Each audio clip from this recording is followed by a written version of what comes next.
ready to get back into that Demm report. We have a couple of animal stories here, quite fascinating, and a limited amount of time. But Biggie has said, he has a statement to make, and so we are handing him the spirit stick, and he is allowed now to speak.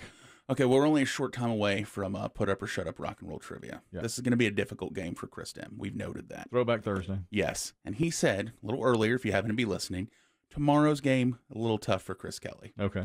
And my proclamation is after getting a look at some of these questions and such, you will lose tomorrow. Me? You will lose. You might get zero. You're saying what? What? On tomorrow's game. This is the hardest game. Somebody take the spirit stick from him. I just handed you the spirit stick, and that's what you're saying? Well, these it's impossible. These bands and songs I've never even heard of. It's retaliation. It is It's not retaliation. It is hands down, That's right, without a doubt, retaliation. He knows Throwback Thursday today. When you go low, he goes lower. That's right. If he knows Throwback Thursday today is only less than 10 years old. And here's what happens. You know why?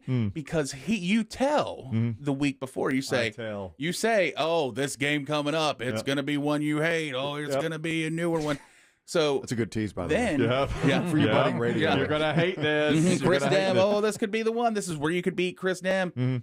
And then he has time to stir on that. He does. So then he writes his questions for the week. That's exactly. And I'm right. telling you right now, this game, impossible. Tomorrow's game. Tomorrow's game. But that's only based on the musical cues. I could see this being a 2-0 game, and who gets 2 and who gets 0 is a toss-up. It's a low score. It's a pitcher's duel tomorrow. It is a pitcher's duel. All right. Well, we'll just wait and see. Biggie just got in your head. I know, and I'll be Yeah, on I draft can day. assure you that's not how I write these games. They just come to me from the music I've been listening to. I think it's subconscious that you hate me. I don't think it's subconscious. Pretty close to the surface. You think it's bubbling? It's closer to the surface than you think. That I realize the hatred, and so he wants me. He wants me to lose.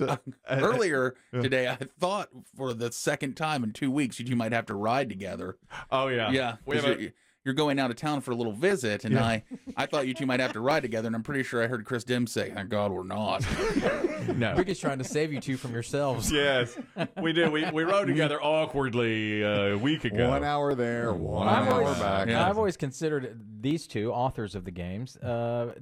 That it's about the integrity of the game. I think these personal jabs and one topping the other. I don't care for this. There's certainly nothing personal about a Throwback Thursday game. Biggie begs to differ. And I was fact checker Rusty the other day broke down.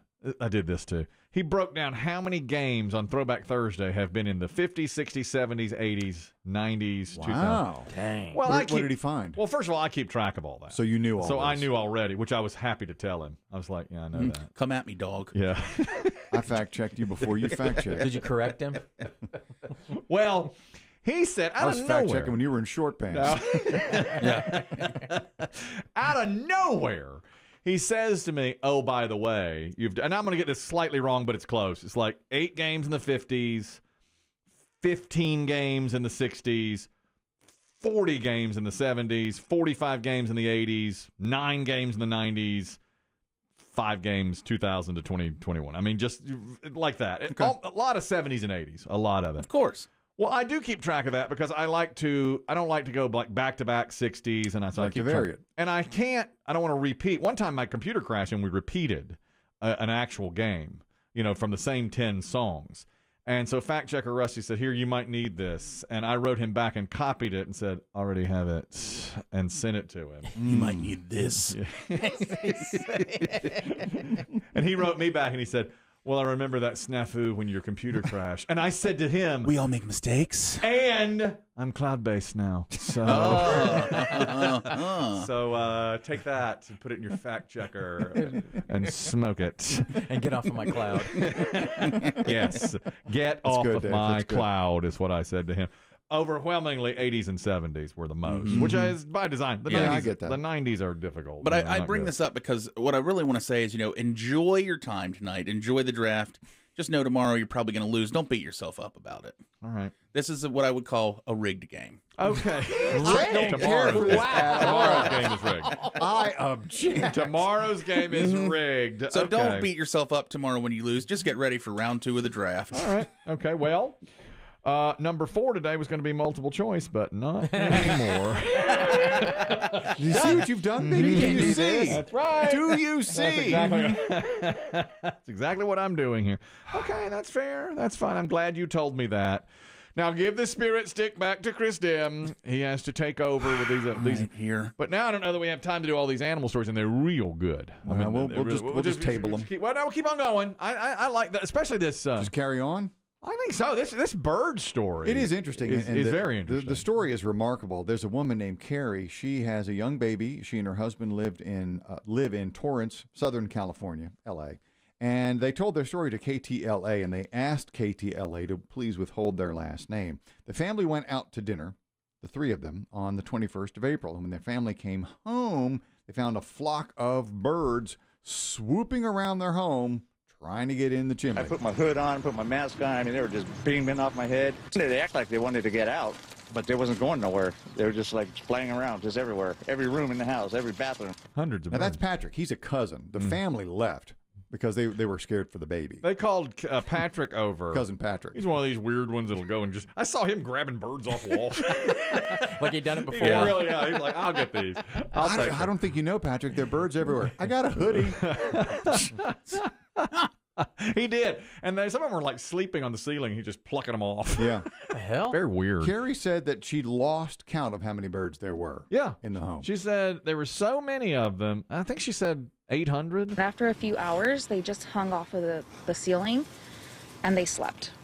The second night, I actually woke up to a bird flapping in my room. So I basically just pulled the covers over my head, started screaming. It's terrible. And she said the thing that caught me was she called all these different places and couldn't get any help with it. Our neighbors called 911. We called Carson Sheriffs. Carson Sheriffs called Animal Control. Animal Control basically said, just leave your doors open. You say, oh, the birds came in my house. They're like, okay. Well, we lost count after 800. So, it's unbelievable. The birds came in your house. Oh, okay, whatever. Yeah, About 3 or 4 days later, a flock of 1,000 birds got trapped in a chimney up the coast in Montecito. And, of course, now wildlife experts are saying it's probably the same flock. They're migrating.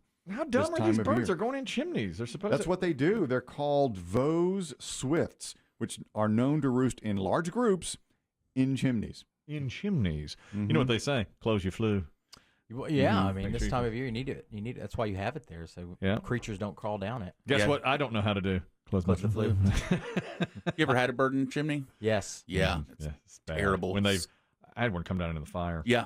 Oh, into the fire all the way? Well, the fire was... Had it come down, but that fire wasn't on. Fire was on, and I heard it go, and it was flying up. It was at my parents' house. It was a real fire. We had a wood fireplace, and it got down in there, and you could see it. It was like a wood stove, and there was a glass front, and you could see its shadow, like, trying to get out of the fire, but it didn't. Yeah. Who had to scoop out the ashes of the dead bird? My father, and then my mom. We made it for dinner. Had a squab? A little crispy. Had a squab. Pretty darn good, though, I'll tell you. And, of course, the problem, bird droppings. Everywhere. Yeah. Everywhere. You couldn't walk in any spot in the living room, the kitchen, and the hallway without stepping on bird droppings. Terrible damage. Last line of the report, Dave, from the reporter. I'll just paraphrase what she said. For you, okay. Insurance will pay nothing.